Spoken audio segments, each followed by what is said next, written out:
Of course, Coco Chanel was a fantastic woman. Yes. But when she died, the house was sleeping. Yes. And when Carl arrived, it just put so much fun, so much modernity. Yes. That every young girls want to have the Chanel look. Yes. Now Dior is getting the best years, and I'm very happy because You're part of that too.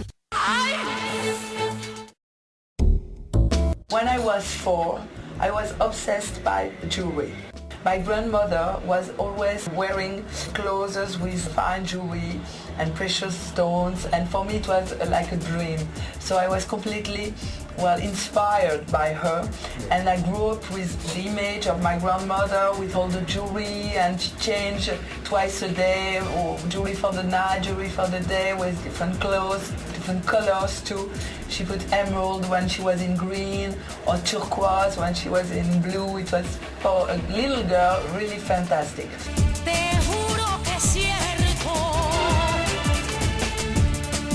The godmother of my father was Barbara Hutton. Barbara Hutton? Yes. From the old Woolworths family? Yes. She was very close to my grandmother. Barbara Hutton gave to my mother beautiful jewelry. Yes. And when I was 5, I saw this jewelry, and then I cut. You're kidding. I take it to my mother, she didn't see that, and then I start to change it, to transform it. And when she suddenly saw, because I let on the poubelle. On the floor? Yes, all the gold, because I think it was too much. She said, what's happening with my jewelry? And I said very naturally, but I'm doing something better.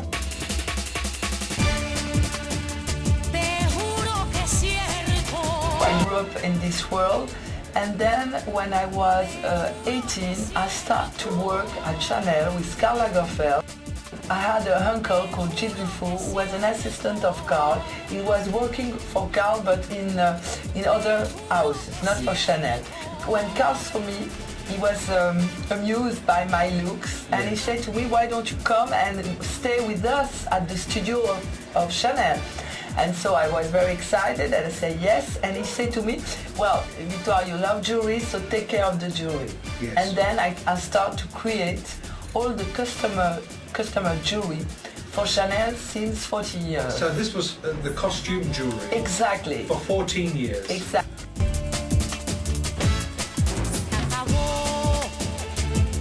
What was the concept? I was used to create thousands and thousands of customer jewelry for every fashion show. You had to look at the collection and then accessorize it, or yes. Totally different?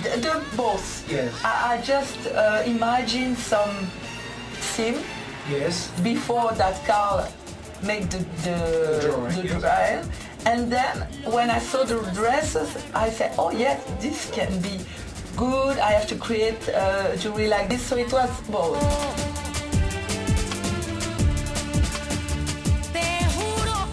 What is jewelry? It's a parure. It's very symbolic. It's a gift, or it can be transmitted by generation to generation. Yes. And it's something very precious. So I think there is beaucoup de valeur. It's something that you have to take seriously, but with fun. How do you compare jewelry with couture? It's two things different, but what I like in a couture house, it's the spirit. That's why I made for the real jewelry a couture spirit. It means that identities of couture inspire me, like bow, ribbon, lace, corset, feather, for making real jewelry.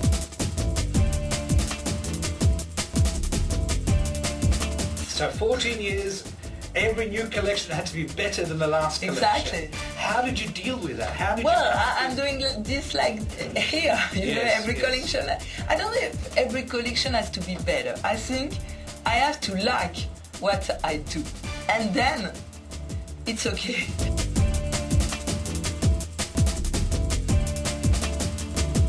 Years ago now, I just met Bernard Arnault. He's a man who is he soutient, he helps the creator, he has a lot of respect for creator, and I think that's very important. He let you do your thing? Completely. He doesn't say... No, the important for me, he lets me, what we call that carte blanche. Yes. Means that I can do what I want. Suddenly, you come from Chanel, you're doing costume jewelry, dreaming about doing serious jewelry. Exactly. Here comes Bernard Yes. Arnault says, Yes, it's like please a do it, dream. Victoire. Here it is. Yes. Just do it. Yes.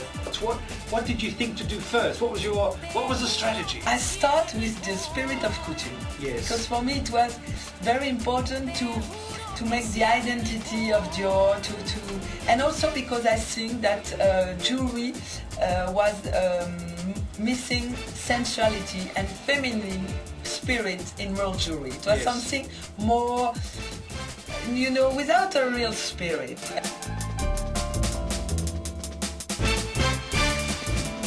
I love the jewelry who are moving. I love extravagant jewelry, but I love also tiny things. I think women are wearing jewelry. So I'm a woman. I know that what we like is something to have something with very close to you, with moving well, with nothing hurting you, Yes. not stiff. Something very supple, What is the relationship between a woman and a jewel, though? It's different than a woman with a dress. What is Yes. the difference? What is the Well, of course, a dress you can wear it 10, and then it becomes old-fashioned. Suddenly you don't like it more. Yes. I think jewelry is different because, of course, jewelry has a big value, Yes. and the stones is something that you're wearing really on your skin. Yeah. You think that if you have a daughter, you're going to give to your daughter. It's something very close to you. Very personal. Exactly, and also, of course, because it's often a gift. I'm working only with ateliers who are in Paris. Ateliers from father to son. Yes. And they are very old ateliers, and they know exactly The technique. how to make the things not mechanical, because I had the idea, and completely supple. And So you work with Yes, the art. So in other exactly. words, art. This I'm is your. following Yes. everything, because I don't want to look at the end and say, oh, well, it's not working, it's finished. No. I'm following every step Yes. of the fabrication. Now I think that jewelry is not seen like an investment. Of course, now women work and they say, I want to buy jewelry as I can buy my bag or Yes. my shoe. So and they come and say, I'm going to have a pleasure for me. I want to buy this ring Yes. and to wear it every day. And they are not waiting for their husband